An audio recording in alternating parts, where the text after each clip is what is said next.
Olá, boa noite. Vamos começar a chegar. Sejam bem-vindos.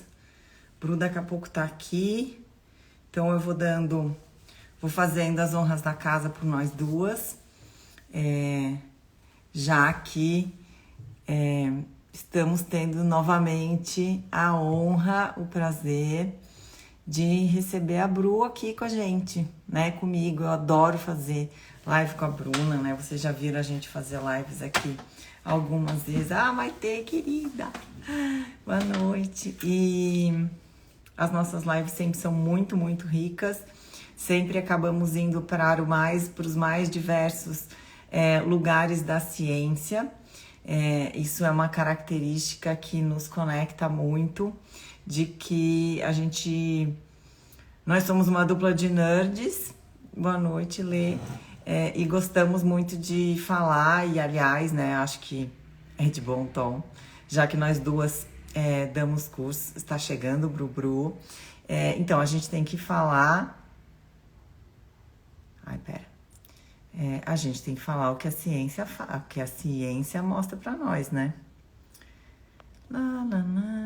Doutora Bruna, ver solicitação, cancelar. Vamos lá. Gostaria, Bru, entra de novo, pede de novo para entrar, porque acho que sem querer muita gente pediu. Vai entrar, pronto. Bru. Eu sempre acho que eu tô arrumadinha, aí eu chego aqui, tô sempre com o rabo torto. Aê! Olha Cheguei! ela! Oi, meu amor, tudo bom? Boa noite para todos. Meu Deus, eu tô Vou. atrasada. Peraí, vai dar tudo certo. E, Relaxa que não tem ó, problema. Eu estava nós estamos em fazendo as honras casa, da né? casa. Estava Estamos em fazendo as honras casa, da então casa. tá tudo bem. Estava fazendo as honras da casa por nós duas, por aqui. Eu vi um Inclusive, pedacinho, você dizendo que são duas nerds, e duas eu falei, nerds. gente, imagina se eu. Quem sou eu, meu Deus do céu? Duas baitas nerds.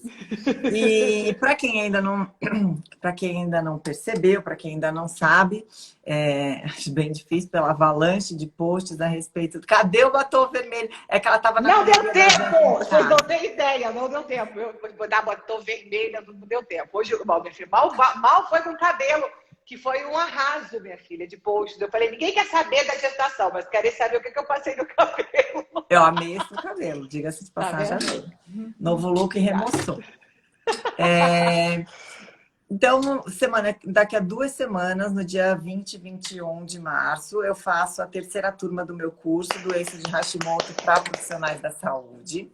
E como vocês sabem muito bem, a Bruna é a convidada sempre, né? Ela é praticamente minha dupla nesse curso, porque sempre é uma aula incrível. Na verdade, né, Bru, dava para fazer um dia inteiro só para falar sobre tireoide de gestação, Hashimoto e Tá. gestação, implicações disso antes da gravidez, durante a gravidez, depois da gravidez, implicações disso para a saúde desse nenê que nasce, para a saúde dessa mamãe que teve esse filho. E aí, inicialmente, a Bruna tinha uma aula, né, no curso, e por aclamação geral, a gente aumentou a aula da Bruna, não dá para resumir o que ela precisa falar em 30 minutos, em 40 minutos, então a gente vai. A gente vai ter que estender um pouquinho isso.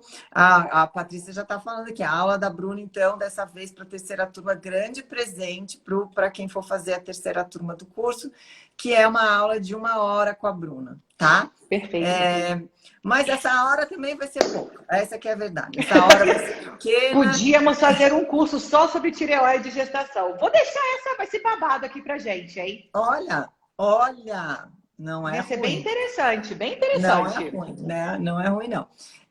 Então, a gente separou um pouco alguns temas a respeito de coisas que vale a pena a gente falar. Que nós duas já pincelamos algumas vezes aqui nas nossas lives, mas hoje a gente queria falar um pouquinho mais, tá? Que é a questão assim, qual é o impacto da doença de Hashimoto antes da gravidez, durante a gravidez, depois da gravidez, para a nenê e para a mãe na vida futura. Então, a gente vai falar um pouco sobre infertilidade, a gente vai falar sobre aborto de repetição, a gente vai falar sobre doenças hipertensivas da gestação, pré-eclâmpsia, por exemplo. A gente tem que falar de diabetes gestacional, a gente tem que falar a respeito de como nasce esse neném, qual é a programação metabólica, qual é a informação metabólica que o neném que nasce de uma mãe que tem Hashimoto, mesmo que ela tenha eutiroidismo, qual é a informação metabólica que esse neném já recebe durante essa gestação, o que precisa fazer depois com essa mãe no pós-parto, como gerenciar a saúde dessa mãe no pós-parto e na vida futura. Porque tem muita gente que não sabe, por exemplo, que essas mães, essas mulheres que tiveram, por exemplo, tiroidite pós-parto, elas ficam marcadas pelo resto da vida também. Elas também ganham um carimbo metabólico dessa autoimunidade pós-parto, que na imensa maioria das vezes a autoimunidade da tiroidite pós-parto, ela é transitória, ela não é permanente, ela vai durar no geral, ali uns 6 meses a 1 ano depois do parto, mas dá um carimbo metabólico para a saúde dessa mãe, que vai implicar, inclusive, talvez num aumento, que é o que os estudos agora têm mostrado, um aumento de risco de doença cardiovascular. Cardiovascular. Então, a gente tem que começar a ficar atento, porque não é um negocinho assim, né, é só gerenciar naquele mesinho lá, não, naqueles meses depois do parto, entre tantas outras coisas que essas mulheres precisam ser gerenciadas.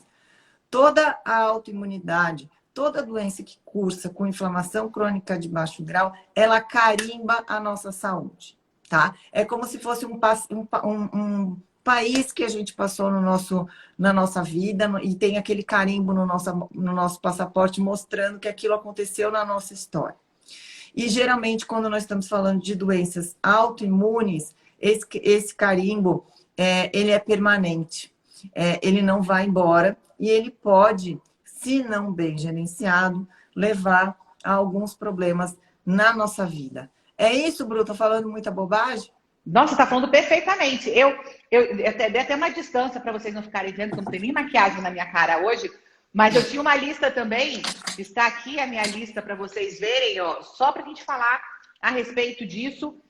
E eu acho que a gente tem, e Ju, você fala a respeito, quando a gente fala de autoimunidade, eu acho que falta um conceito básico para todo profissional que atende gestante, que é o conceito mais atualizado, que são as informações mais atualizadas, que é o que existe de mais atualizado, conceitos que vêm sendo produzidos pela comunidade científica nos últimos 10 anos, mas que parece que anda em paralelo com a produção, com a nossa prática clínica. E, na verdade, devia estar todo mundo muito junto, que é o conceito de imunologia reprodutiva.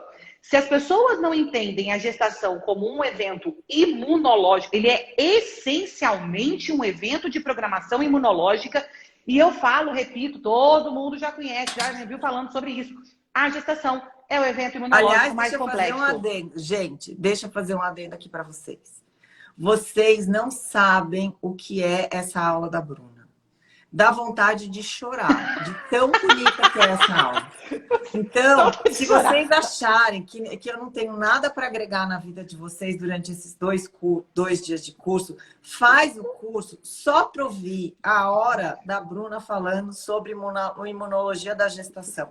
Porque vocês vão agarrar um amor nesse conhecimento, vocês vão se apaixonar tanto pela placenta, que hoje eu entendo por que tem mulher que guarda placenta o resto da vida, planta placenta em vaso, faz quadro de placenta, porque é a coisa mais maravilhosa do mundo, tem que fazer isso mesmo. É isso mesmo.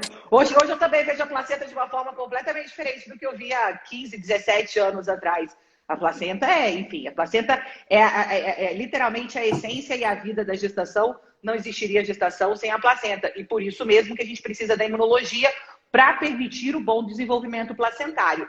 E aí eu acho que é uma coisa tão óbvia para quem, quando a gente começa a entender esse conceito, Ju, e as pessoas entender que a gestação é um evento imunológico, entender que existe uma doença que tem relação com o sistema imunológico e achar que isso não vai ter influência durante a gestação, é, no mínimo, um desconhecimento dos conceitos mais básicos dentro da fisiologia médica, dentro da imunologia médica, dentro da endocrinologia e dentro da obstetrícia. Então, a gente tem que começar a trazer... O pré-natal, ele é sempre desvalorizado. A gente cansa de falar sobre isso. As pessoas acham que pré-natal é você preencher um cartão de pré-natal a cada mês, a cada 4 semanas, enfim, fazer meia dúzia de sorologias. O pré-natal é infinitamente mais do que isso, conceito DORA, conceito de imunologia, desenvolvimento placentário.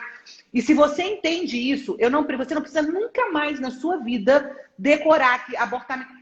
Na verdade, você não precisa nem decorar. Se você lê um trabalho que fala assim, não tem correlação nenhuma, você pode pegar aquele trabalho e falar assim, essa pessoa não sabe o que ela escreveu, e você pode botar do lado, rasgar, e falar assim, aqui jaz esse estudo científico que não vai realmente... É um desconhecimento absurdo sobre o que a gente está produzindo na ciência de imunologia reprodutiva. Então, entender toda essa parte de imunologia reprodutiva é entender que a doença de Hashimoto, e vou dizer para você, eu estou aqui, eu falei, antes de começar, respira, doença de Hashimoto, a gente vai falar só tireoidite. Né? Então, já estou aqui, ó, doença de Hashimoto, doença que a gente recebe a lavagem cerebral durante anos, e obviamente, aprendi com a melhor de todas, doença de Hashimoto, a gente tem que repetir isso. Doença de Hashimoto, melhor de todas, né? Aqui, ó, aqui. E aí a gente vai entender por que tem relação da doença de Hashimoto com abortamento de repetição, com infertilidade, com pré-eclâmpsia, com restrição de crescimento, com parto prematuro, com alterações do sistema imunológico fetal. Essas crianças têm mais propensão a terem doenças autoimunes e outras correlações, enfim, relacionadas inclusive a neurodesenvolvimento. E a gente já... Neurodesenvolvimento, que é fundamental a gente falar sobre isso, e por que essas mulheres no pós-parto, e essa é uma questão interessante, porque todo mundo acha que está tudo muito bem, a gestação, a gente depois fala sobre como é que funciona isso na gestação, e as pessoas costumam relaxar muito depois no pós-parto. Não precisa voltar, não precisa ver, tá tudo tranquilo, e essa mulher vai abrir a pior doença de Hashimoto da vida dela, numa janela de 6 semanas. É a pior doença de Hashimoto. Prestem atenção, porque se vocês não estão dando o diagnóstico da pior doença de Hashimoto no pós-parto, é porque vocês não estão vendo essas pacientes no pós-parto. E depois, na vida dela, depois da gestação, ao longo da vida adulta dela, ela terá aumento de chance de risco para desenvolver doenças cardiovasculares e doenças neurológicas. Em janeiro, Ju, no Congresso da Sociedade Materno-Fetal, que aconteceu nos Estados Unidos, era um congresso online, teve uma tarde de discussão sobre doenças cardiovasculares e a correlação de pré-eclâmpsia com as doenças cardiovasculares ao longo da vida dessa mulher, como existe esse imprinting, como existe essa modificação metabólica do sistema cardiovascular e como as doenças autoimunes interferem nessa modificação. Por isso que a gente estava falando de doença cardiovascular. Esse é um conceito que, obviamente, Juliana Bica, não é, gente, a pessoa é difícil, né? Vocês acham que vocês vão ver trabalho que está 10 anos atrás, preparem-se, porque o negócio foi publicado agora de manhã e ela vai apresentar para vocês no final da tarde. É impressionante, impressionante. Esse é o conceito mais atual que a gente tem para falar, que são realmente as doenças cardiovasculares após a gestação. Isso aí é um tema... enfim, super novo. Lindo. O sistema cardiovascular na gestação é algo impressionante. Aliás, a gestação, eu sou suspeita, é algo incrível. Você sabe que eu tava... Isso é uma coisa hoje que... Ai, a Denise maravilhosa! Parabéns! Beijo, Denise. meu amor! Beijo! Parabéns, minha lindona! Parabéns! Aniversário dela, parabéns! Eu tava... Claro, aproveitei, hoje dei uma lida em algumas coisas e é impressionante como quando a gente acha que sabe uma coisa, a gente descobre que não sabe nada, né? E uma das coisas um dos trabalhos que eu li hoje, que existe, a Bruna daqui a pouco fala um pouquinho a respeito do comportamento dos anticorpos do Hashimoto durante a gestação, e aí um trabalho correlacionando a presença do anti-TPO, né, que é o anticorpo que é a marca registrada da doença de Hashimoto, não é só ele, mas ele é o mais prático, é o mais fácil, talvez o mais simples da gente pedir. A presença do anti-TPO com 32 semanas de gestação, o que é atípico. Exato! Né? Isso leva, o que tem se visto nas gestantes que continuam com anti-TPO alto na 32ª semana de gestação. Essas crianças que foram frutos dessa gestação com queda de 10 pontos de QI com 4 anos e meio. Gente, isso é muito. É muita coisa. É muita coisa.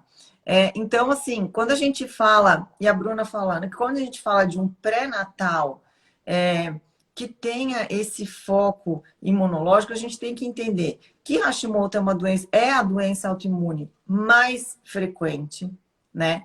Muito subdiagnosticado, porque ainda a imensa maioria das pessoas encara isso como uma doença de tireoide. Não é, tem muita doença de Hashimoto sem disfunção hormonal tiroidiana, e é esse paciente que a gente precisa achar, é esse que a gente tem que encontrar, é esse que a gente tem que triar para fazer programação metabólica, porque essas gestantes que têm anticorpo positivo durante a gestação, elas precisam ser avaliadas, elas precisam ser seguidas durante o pré-natal de forma diferenciada. E se, aí é muito importante, né? E se essa mulher tem uma doença de Hashimoto instável, ela tem anticorpo elevado, ela tem sintomas clínicos os mais diversos, e ela quer engravidar, o ideal é que essa mulher adie um pouco esse plano de gestação e tente atingir um nível mais adequado de controle da sua autoimunidade, porque senão a gente vai acabar tendo complicações gestacionais, que é o que a gente vê. Abortamento de repetição, um monte de FIV, restrição de crescimento intraútero, doença hipertensiva da gestação, diabetes mellitus gestacional.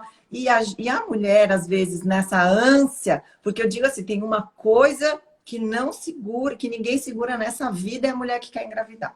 Na hora que a mulher decide que ela quer engravidar, minha querida, não tem... Sai de baixo.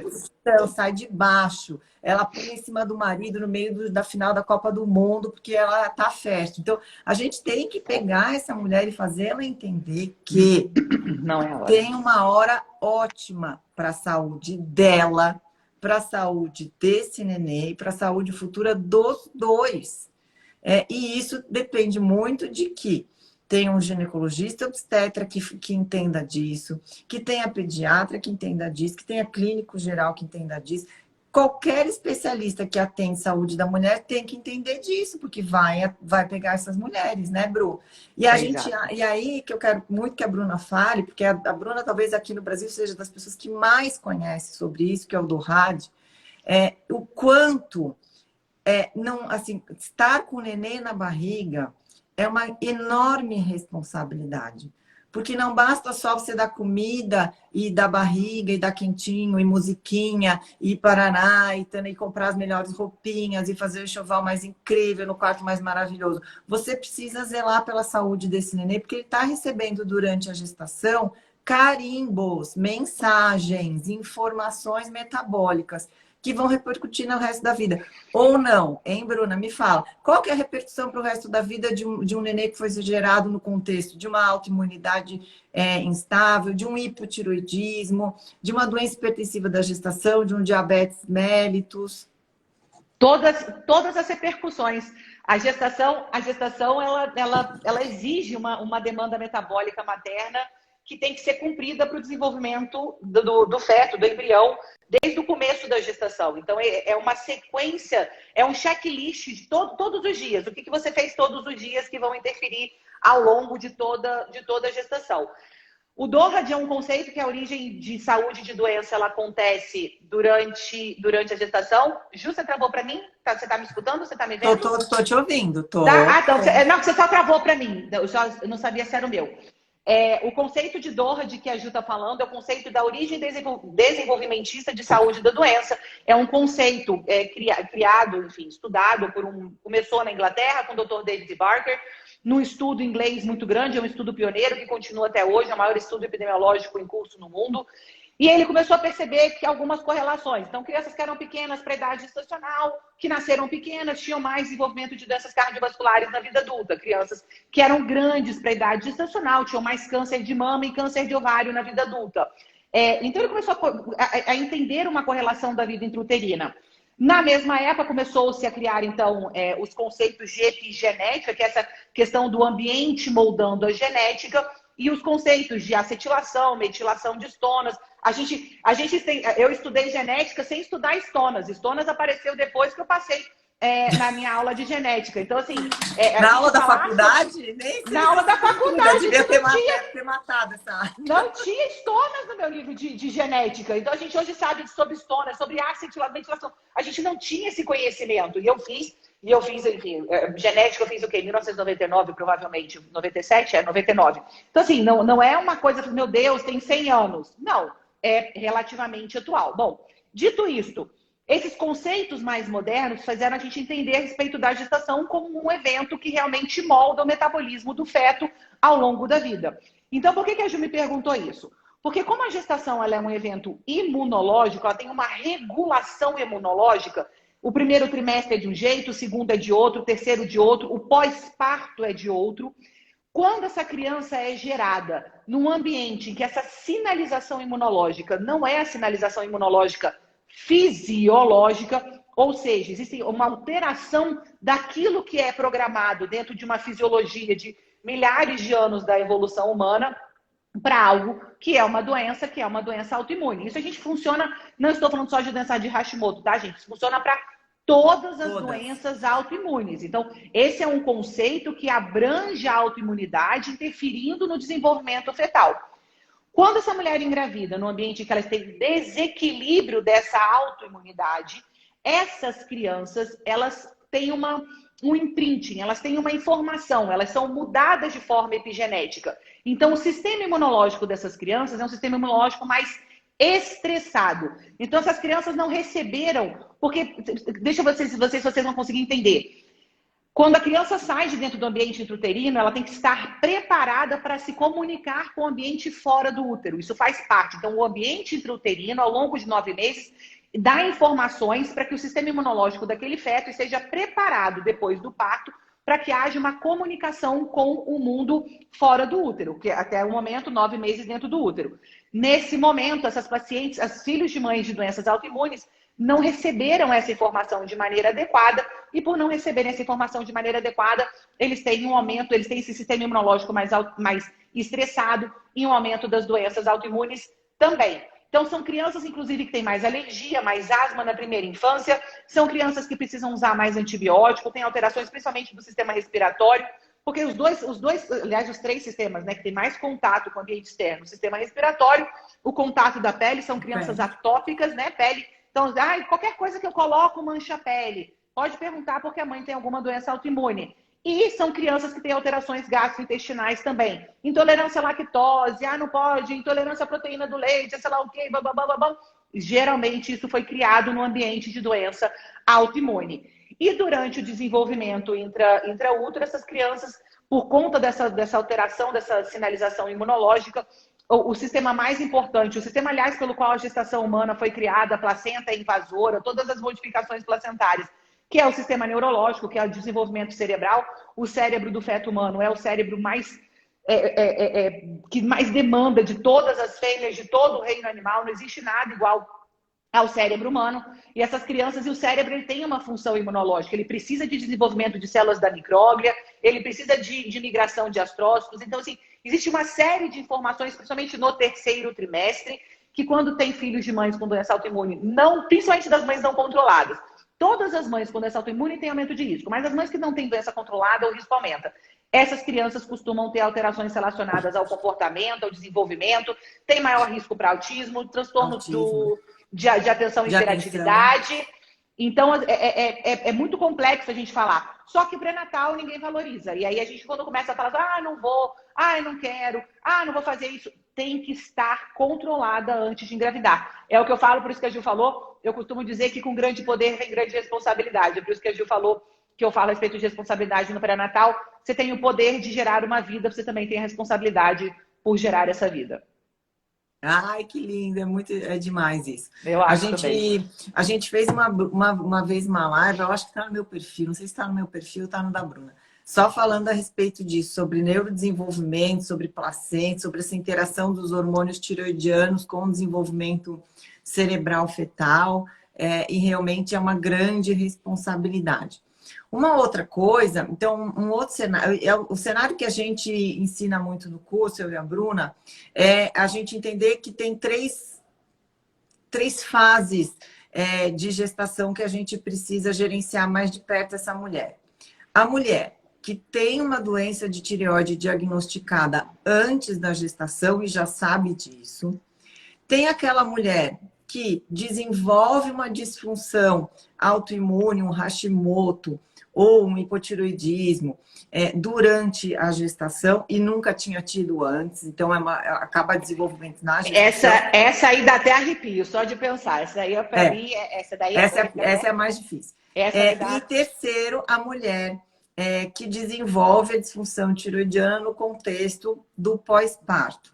Então, são 3 cenários onde existe de alguma forma, é um período muito crítico em que a gente precisa fazer os diagnósticos e precisa fazer os diagnósticos da forma correta, porque avaliar hormônios de tireoide durante a gestação não é pouca coisa, não é para qualquer um. Se você acha que sabe, eu já aviso para você que você não sabe. Eu nem sei o que você sabe, mas eu já digo que não sabe. Nem sei o que é, mas você não eu nem sei o que você sabe, eu já digo que não sabe. Por quê?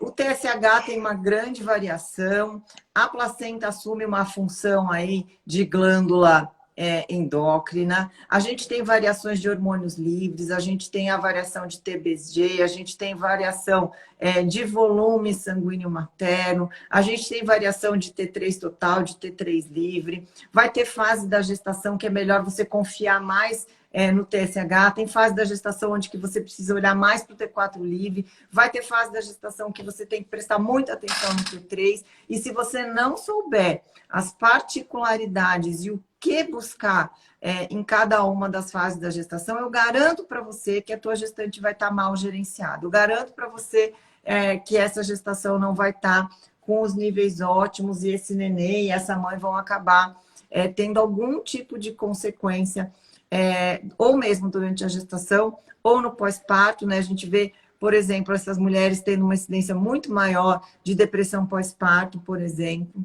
Muita relação. Muita relação. E as questões de vida futura, de saúde futura do nenê, que aí não dá nem para discutir, né? Uma responsabilidade enorme social da gestação.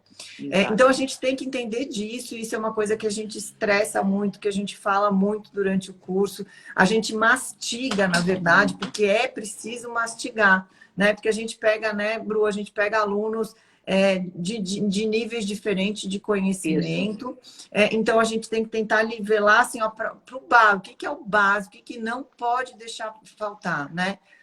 Para não pegar umas barbaridades, para não pegar coisas como a gente já viu acontecer, a gente discutiu, acho que foi na segunda turma ou na primeira, que a gente discutiu o caso de uma paciente que foi tratada para hipertiroidismo durante a gestação, ela não tinha hipertiroidismo nenhum.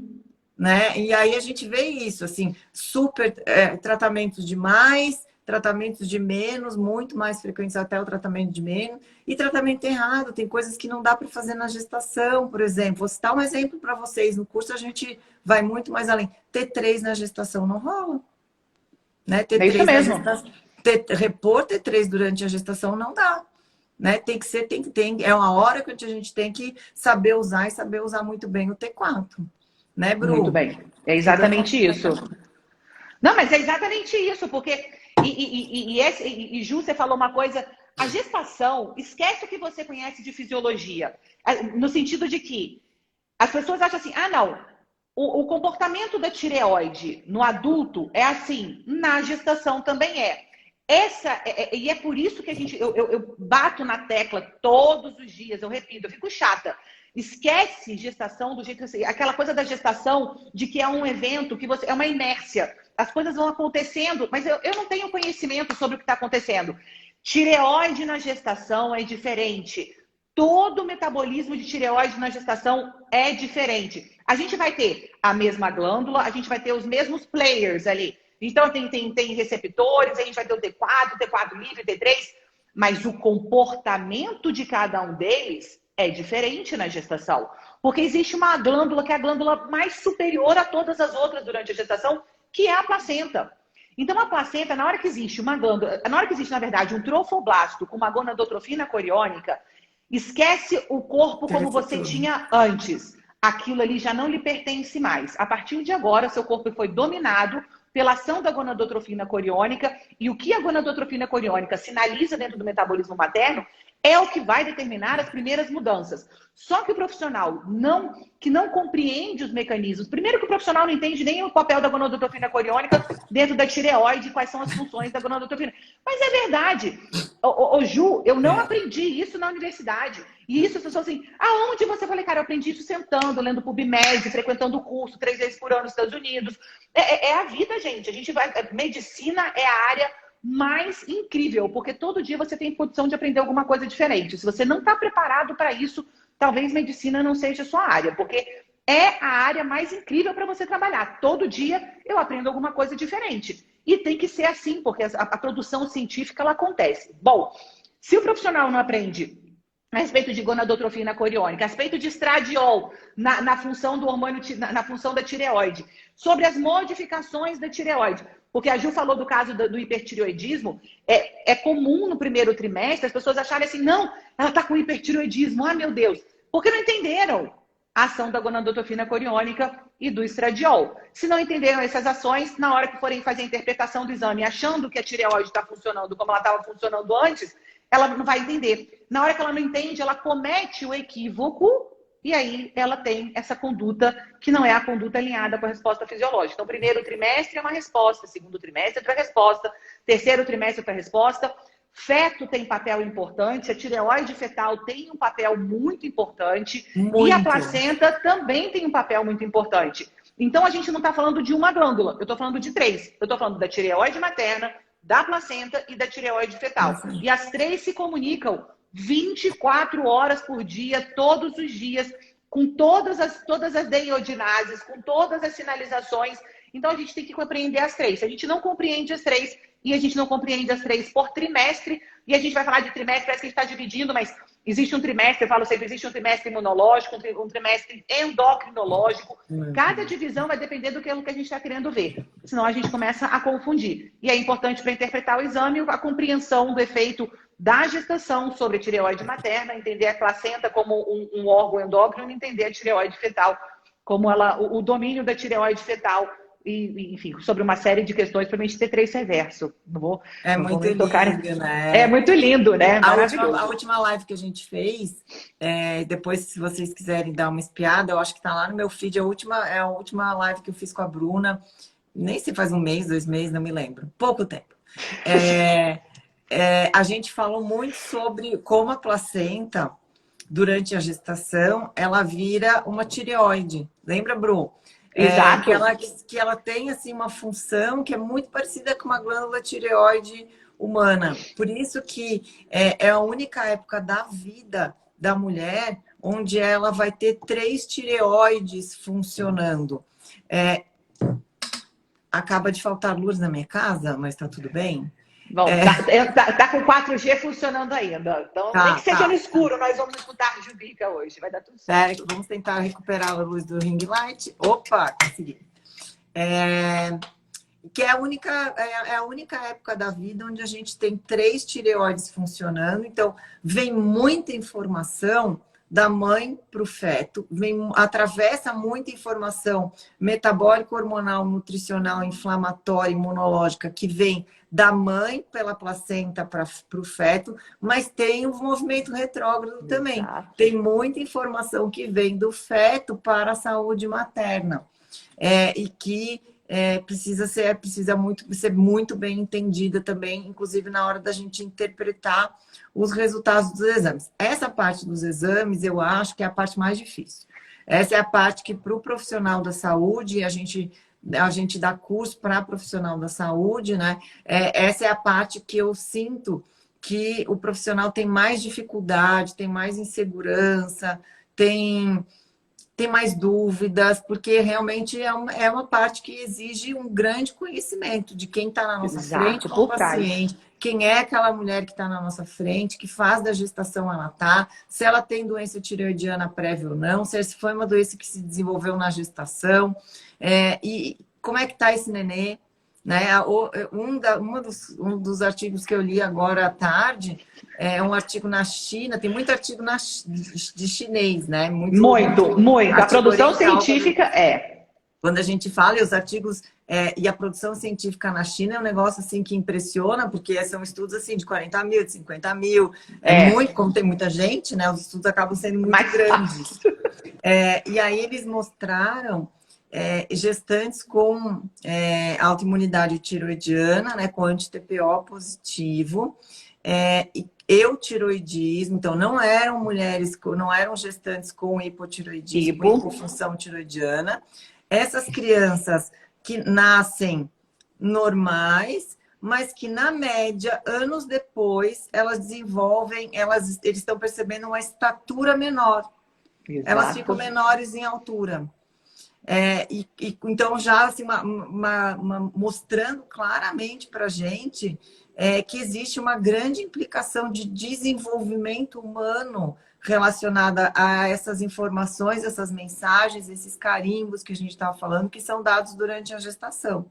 Hoje a gente está falando especificamente de autoimunidade tiroidiana, mas a gente tem assim, uma lista gigante, uma enciclopédia de carimbos que podem ou não podem ser dados durante a gestação e que é obrigação do obstetra entender, gerenciar esses carimbos, porque a gente quer dar a maior quantidade de carimbos saudáveis. Essa que é a verdade. A gente quer dar os imprints, a gente quer ter o impacto epigenético mais favorável possível. Algumas coisas fogem um pouco do nosso controle, muitas coisas fogem do nosso controle, mas dentro do possível a gente tem que tentar entender a intensidade da marca que fica para a saúde dessa criança. Estatura menor também, a gente já falou de doenças metabólicas. Vamos falar de autismo, Bru? Vai. Tem relação total, né? Todas as doenças autoimunes têm relação total com o autismo. As pessoas acham que o autismo é uma questão genética, o autismo é uma questão epigenética, é completamente diferente. Não é uma questão de gene, não é uma questão de transcrição, é uma questão de exposição ambiental. E uma das questões de exposição ambiental do autismo é exatamente o sistema imunológico materno. O sistema imunológico materno tem uma comunicação direta através da placenta. A placenta ela é um órgão que ela é um atravessador, de certa forma. Ela tem que receber a informação do metabolismo materno, traduzir e passar isso para o feto. E o contrário também é verdadeiro. Ela traz do feto, traduz e passa para a mãe. Ela tem que fazer essa comunicação dos dois de forma efetiva. O sistema imunológico, ele também se comunica com a placenta. E é por isso que quando a gente fala de autismo, a gente tem que falar da questão epigenética. Se essa mulher tem uma doença autoimune, ela tem citocinas inflamatórias e ela tem imunoglobulinas que passam. Olha que imunoglobulina que passa pela placenta, inclusive imunoglobulina G, que é essa imunoglobulina de imunidade, porque existe uma série de proteções. A imunoglobulina M, ela demanda uma resposta imunológica do feto que ele não está preparado para dar, então só passa imunoglobulina G, inclusive por conta da imaturidade do sistema imunológico fetal. E quando essa imunoglobulina G, ela atravessa a barreira placentária, ela tem uma sinalização para o feto. E essa sinalização inflamatória demanda a produção de citocinas inflamatórias da placenta e do feto. Porque a placenta começa a detectar que no ambiente materno existe algo alterado, isso é um processo inflamatório. Eu não estou falando de inflamação clínica, subclínica, não. A gente já está falando de uma situação inflamatória, tá? Existe também são vias metabólicas distintas, mas nesse caso a gente já está falando de uma situação inflamatória. Então, uma situação inflamatória, uma doença autoimune, um quadro clínico, anticorpos positivos, a gestação acontecendo, isso é uma situação aguda, isso não é uma situação crônica. Na gestação, essa é uma situação aguda e a leitura das vias metabólicas é de via aguda. E isso demanda uma resposta muito rápida para o feto. Não dá tempo assim, deixa eu ver se isso é verdade, se não é, se isso vai continuar, se não vai. Não. Aquela sinalização fala, produzam, estamos em risco. E aí, o cérebro fetal que está em desenvolvimento, ele não consegue trabalhar, ele não gasta energia mais para o seu desenvolvimento. Agora, o sistema que mais vai gastar energia é o sistema imunológico. Então, o sistema imunológico, assim como o neurodesenvolvimento, o sistema nervoso central do feto, demanda uma produção energética muito alta. Na hora que a placenta fala, peraí, cérebro, agora não adianta não. Eu estou com uma questão de emergência aqui, chamado sistema imunológico, que a gente tem que resolver. Isso altera a migração de células dentro do cérebro, a coordenação de amadurecimento da conexão neuronal cerebral, a alteração da maturidade do sistema imunológico do cérebro fetal, Cerebral. porque nós temos essa condição de sistema imunológico cerebral também. E quando isso acontece, nós temos o que a gente chama de espectro autista. Por isso que a gente tem espectro, a gente não tem um quadro, a gente não tem assim, eu preciso disso. A gente tem uma criança que pode ter alteração social, uma criança que pode ter alteração cognitiva, comportamental, tudo associado, porque depende da intensidade e da janela de oportunidade em que houve aquela sinalização. Mas o autismo em doença autoimune, existe uma correlação muito forte. E não só o autismo, existe todas as questões, a Gil falou do QI, existe uma relação de QI, essas crianças têm um QI abaixo da média, geralmente o QI abaixo de 85 pontos, que é um QI muito abaixo da média esperada. São crianças que têm neurodesenvolvimento, geralmente atraso de fala, atraso para andar, atraso de comunicação social, crianças que alteram muito a visualização, porque essa visualização e o contato do olho do neném recém-nascido com a mãe é algo que tem uma relação direta com o amadurecimento dos sistemas, principalmente do sistema frontal, e essas crianças elas não conseguem estabelecer comunicação visual. Então, tudo isso não acontece depois do nascimento, isso acontece antes, isso é da vida intrauterina que se manifesta quando aquele sistema precisa ser amadurecido para a vida fora do útero, naquela esterogestação que acontece aí nos primeiros 2 anos de vida, principalmente o primeiro ano de vida, que é determinante para uma série de condições. Essa criança ela não alcançou o potencial de desenvolvimento dentro do útero e aí aconteceu do lado de fora. E não só isso, né, Gil? A gente vai falar, eu falei de autismo do sistema imunológico, mas existem outras questões. O sistema, a tireoide fetal tem uma importância muito grande, principalmente a partir da 20ª semana, porque o cérebro fetal já começa a aumentar o seu volume de forma muito rápida. Então, até 20 semanas, o cérebro fetal ele tinha um desenvolvimento, mas ele não tinha uma hipertrofia, ele não tinha um amadurecimento das suas funções. A partir de 20 semanas, o cérebro fetal é muito dependente da produção dos hormônios tireoidianos. E aí é preciso da tireoide fetal, da placenta e da tireoide materna. Então, não só relacionado ao sistema imunológico, mas a deficiência de hormônios tireoidianos durante um período, principalmente, de novo, janelas de neurodesenvolvimento. Quando isso acontece, essa criança também pode ter o diagnóstico de espectro autista durante a infância. E vários trabalhos têm mostrado isso. E é importante a gente lembrar, Gil, você falou outra coisa. As pessoas costumam ter essa falsa impressão de segurança, eu vou dizer assim, eu não sei se seria o termo correto, quando as pessoas dizem assim, eu só vou me preocupar com tiroidite de Hashimoto, doença de Hashimoto, quando tiver alteração do hormônio tireoidiano. Isso na gestação, por favor, não esperem hormônio tireoidiano mudar. Porque na hora que ele chegou e você cediu a alteração, o negócio já desandou faz tempo. Então, a Gil falou, hoje, os melhores trabalhos, tem meta-análise publicada, até dizer, chega, na minha aula eu mostro essas meta-análises, inclusive no curso da Gil, mostrando a respeito de pacientes que estão eutireoideias, elas não têm alteração. Se você for considerar valores de TSH e de T4, quando os trabalhos usam T4 e quando usam TSH ou quando usam os dois, mas mostram já que mesmo em pacientes que não têm alteração da função laboratorial, porque a gente está falando de laboratório, a gente não está falando de função fisiológica, função laboratorial da tireoide, essas pacientes também têm alterações relacionadas ao desenvolvimento do neném. E Ju, falar de desenvolvimento do neném, o David Barker, o mestre supremo do Doha no universo todo, é o ambiente intrauterino adequado para o desenvolvimento do feto. Essa deveria ser a nossa obrigação todos os dias. O que eu, como profissional, posso passar de informação para aquela família, para aquela mãe, e o que aquela mãe tem que fazer, baseada na melhor informação, para oferecer um ambiente intrauterino adequado para o feto. Autismo só cresce, transtorno de atenção só cresce, alterações de comportamento só crescem, alterações tiroidianas, doenças autoimunes só aumentam. A gente tem que começar a olhar o pré-natal com uma forma bem diferente e com muito mais responsabilidade. Ô, Bru, deixa eu te perguntar uma coisa. E aí vocês vão ver, vocês que estão assistindo, tem muita gente aqui assistindo, bem bacana, muito profissional e muito não Eu tô profissional, mas, feliz. né? Muita gente curiosa e querendo aprender. Quantas vezes você já repôs hormônio de tireoide em gestante com exames normais? Várias. Várias vezes. Muita! Mas é muita! É mais comum eu repor com o exame normal do que eu repor com o exame alterado. No sentido de que eu não espero alterar. Eu vejo o paciente, eu estou vendo o que está acontecendo, a gente está vendo as alterações relacionadas ao metabolismo. A interpretação do exame, eu estou vendo que a resposta esperada daquela função fisiológica não foi alcançada, eu não vou esperar aquela paciente gritar na minha frente, socorro, tireoide. Ela já vai receber. E tem uma coisa interessante, né, Ju? As pessoas têm medo de hormônio tireoidiano na gestação, e eu e Ju já falamos, foi uma das nossas primeiras lives, né?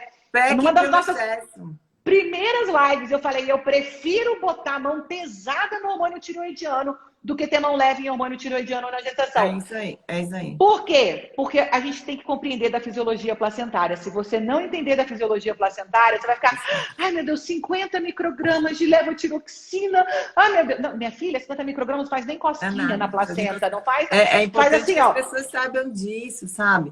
Que para gestação, é pior a gente deixar de tratar o hipotiroidismo do que dar um pouquinho mais de hormônio, porque a placenta vai regular. A placenta, ela é um órgão, talvez é o órgão mais rico em deiodenase do tipo 3. Então, se tiver hormônio demais passando por ali, a placenta corta a comunicação, ela é inativa. Então, a placenta protege o nenê do hipertiroidismo, mas ela não consegue proteger o nenê do hipotiroidismo, porque existe uma limitação de produção de hormônio de tireoide. Então, na dúvida, para vocês, mas na dúvida, pequem pelo excesso. Exato. Outra coisa que a colega perguntou aqui, ó, se fazem T3. Eu uso muito T3 nos meus pacientes, mas na gestação, não usem T3 na gestação. Se vocês, profissionais da saúde, entenderem disso, para mim já tá tudo certo.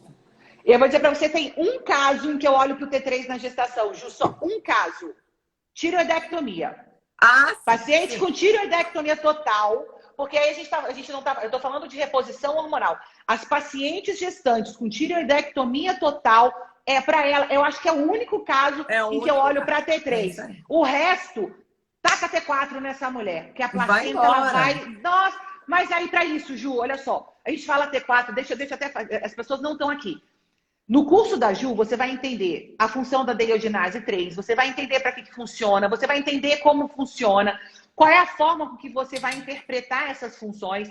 E na gestação, você vai entender que na hora que a gente dá o T4 e a placenta tem a deiodinase 3 e ela vai ter essa função de regular o excesso hormonal, você não vai ter medo. Não quero que você...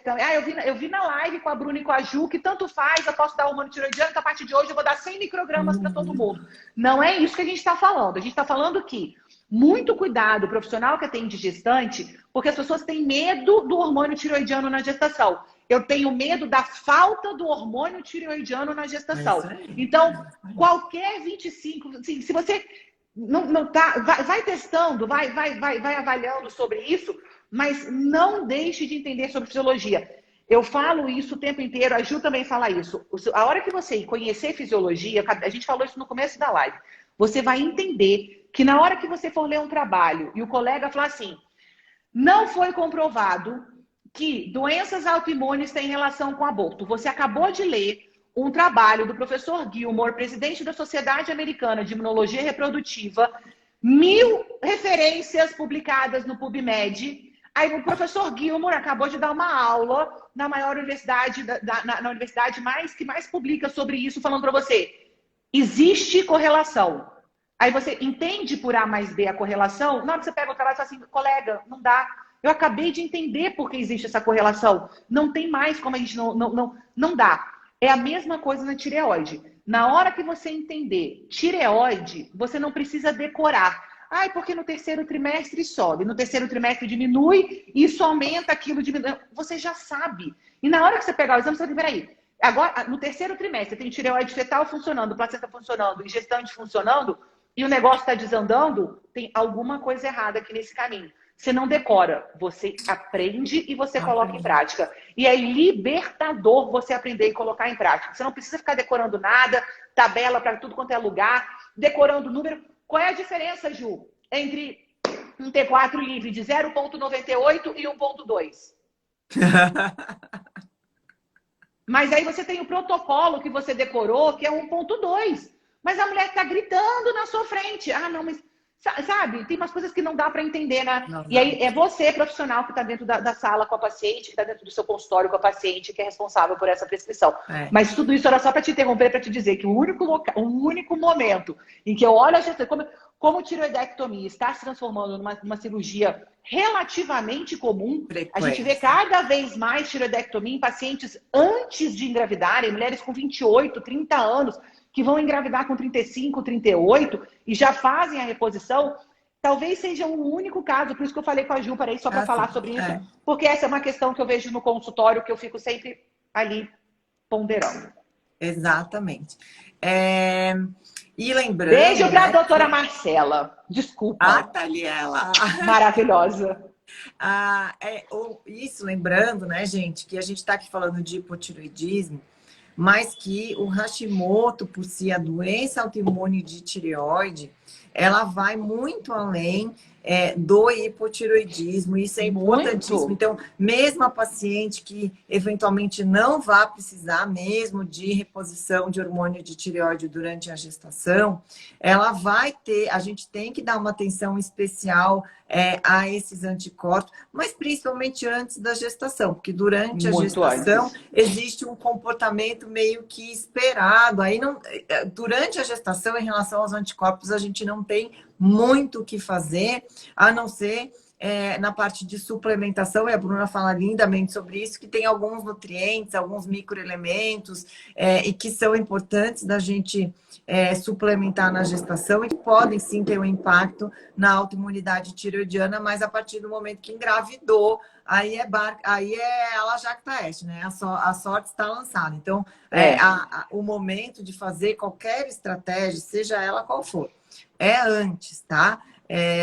Já perguntaram aqui de LDN, já perguntaram de reposição, de vitamina D, são eventualmente ferramentas que a gente usa, sim, antes da gestação, para tentar encontrar a melhor estabilidade do Hashimoto, porque às vezes, gente, a gente não consegue negativar, a gente não consegue deixar os anticorpos zerados, né? Negativos, por N razões, inclusive às vezes relacionadas a se são anticorpos monoclonais ou policlonais, que às vezes nem necessariamente estão ligadas à doença autoimune, doença tiroidiana. Mas a gente tem que encontrar o nadir. Então, a gente tem que encontrar a melhor fase de autoimunidade tiroidiana naquela paciente para que ela engravide. Dentro do possível, a gente investiga uma série de gatilhos e no curso a gente fala extensivamente sobre todos esses gatilhos. Inclusive, agora vai ter que entrar, nós vamos ter que falar de Covid também como um gatilho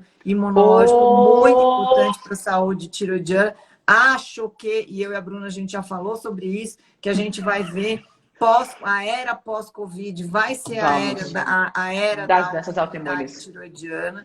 Eu acho que eu não vou poder dar um curso por ano, não, nem dois. Eu vou ter que dar 10, pelo visto. Mas me chama para todos os 10. A Bruna já é um capítulo especial. Minha filha, já vou ficar pronta. Só recebo a data e já estou pronta. Bru, tem uma pergunta aqui que eu achei muito bacana que uma pessoa fez, que é assim, ó. Qual é a idade gestacional em que o hipotireoidismo gestacional é mais prejudicial ao feto? Achei tão legal essa pergunta. Olha que interessante. Todas, eu vou dizer para você, todas. É porque a gente vai ver o resultado clínico, principalmente a partir do terceiro trimestre. O terceiro trimestre, eu vou valorizar o neurodesenvolvimento, tá? Porque se eu considero, porque olha como é que é a minha cabeça. Para o primeiro trimestre, eu vejo o hormônio tiroidiano como um regulador do sistema imunológico. Então, se você já está grávida, eu já penso assim, poxa, mesmo que tenha sido pouco, deu certo. Alguma coisa deu certo.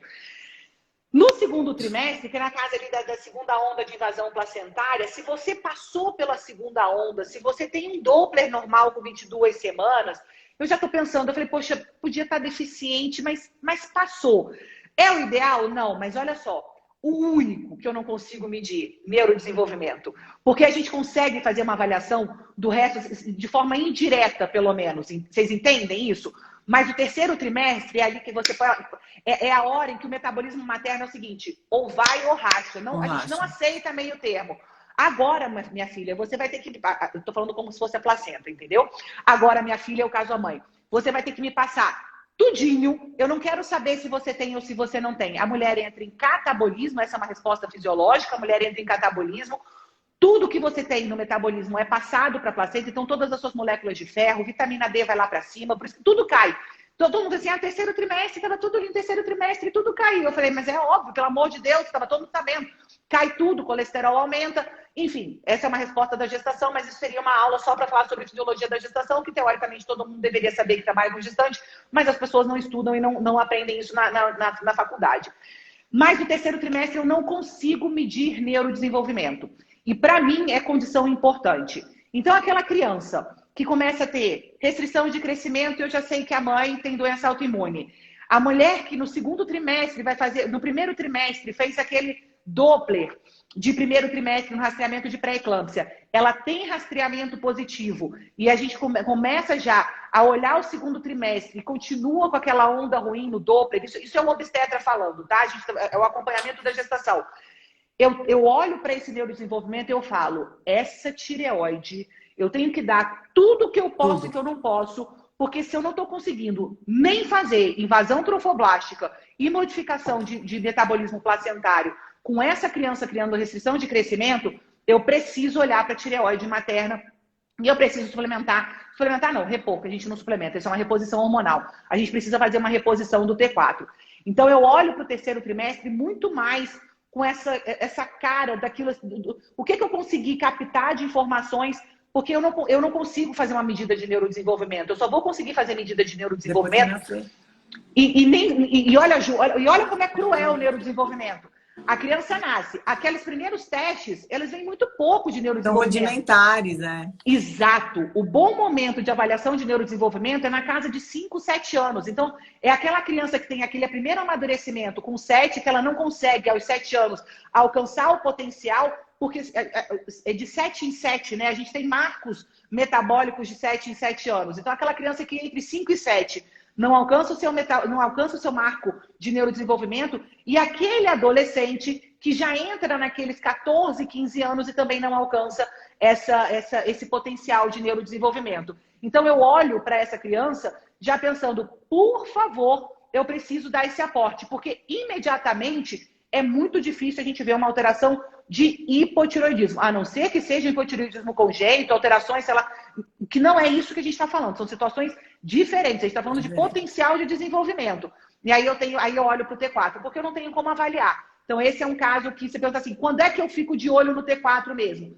Eu fico de olho no T4 o tempo inteiro, eu fico de olho na tireoide o tempo inteiro, na avaliação dessa mulher o tempo inteiro. As minhas pacientes têm ecografia de tireoide, eu tenho que ver como é que foi o comportamento da tireoide. O primeiro trimestre, se a tireoide não respondeu bem daquilo que está programado para ela responder, eu já fico de olho. Mas ao longo da gestação eu fico mais ainda e, obviamente, daquilo que eu não consigo fazer uma avaliação direta, que é o neurodesenvolvimento. Então, terceiro trimestre eu acho que é inadmissível deficiência de hormônio tireoidiano.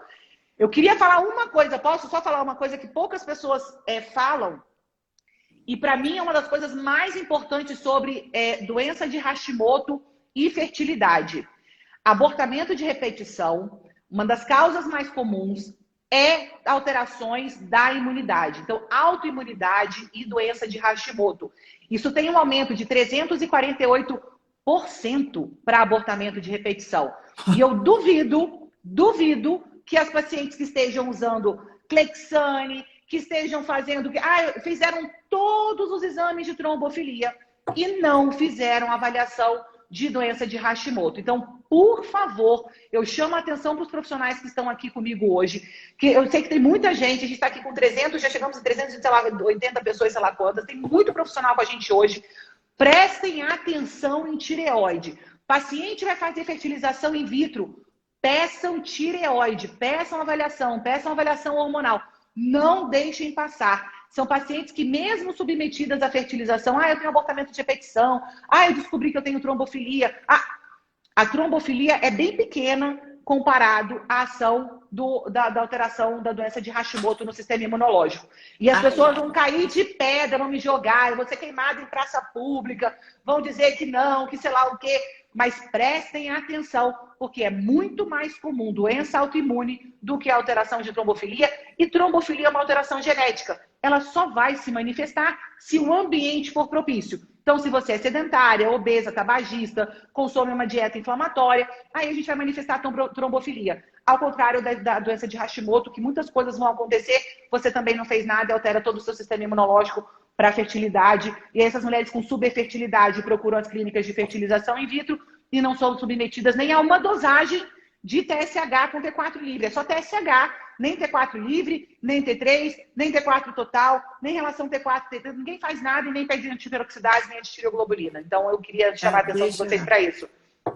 Gente do céu, eu queria tanto falar um pouco mais sobre o T3, mas não vai dar. Não dá. É sempre assim. Nossa, vai para você. Profissionais da saúde, médicos, nutricionistas, quem mais se interessar. Fique de olho, as inscrições do curso Doença de Hashimoto para profissionais de saúde já estão abertas, começaram na terça-feira, já estão praticamente esgotadas. Lá a gente viaja muito em todos esses assuntos, explora muito mais essas questões, e o que eu e a Bruna a gente quer com isso é que cada vez mais a gente tenha gestações saudáveis, desfechos gestacionais ótimos, saúde dessas crianças, que essas crianças tenham saúde otimizada, que atinjam o máximo dos seus potenciais, porque está no nosso DNA, meu e da Bruna, nosso DNA, o DNA da saúde. A Bruna vai estar com a gente no sábado, no curso, sábado à tarde, se não me engano, é do 1h, ela tem 1 hora aí para. Meu horário é horário de almoço, para deixar vocês animados. Para voltar empolgado. Muito, muito obrigada, Bruna. Deixa eu fazer um convite para quem está aqui com a gente. Claro. Todo mundo, Ju, me pergunta sobre suplemento na gestação, é o que todo mundo quer saber. Eu quero falar de fisiologia, as pessoas querem falar de suplemento. E eu decidi acatar a vontade de todos, a voz do povo me motiva. Dia 22 de março, eu vou dar 3 aulas, chama-se Workshop de Suplementação na Gestação. Se você é profissional de saúde, trabalha com gestante, eu vou abrir a Bíblia. Tudo que eu faço no meu consultório, eu vou mostrar para vocês. Eu vou mostrar para vocês os primeiros passos, o que vocês têm que aprender e como é que vocês vão ter que sair dessa inércia de achar que gestação é ácido fólico e sulfato ferroso. Eu quero que vocês aprendam que o pré-natal do século XXI é muito mais do que isso, porque nós somos uma sociedade muito diferente da geração passada e muito mais de 2 gerações atrás. Então, faço um convite a todos os profissionais que estão aqui para participar do workshop no dia 22 de março, para se inscrever.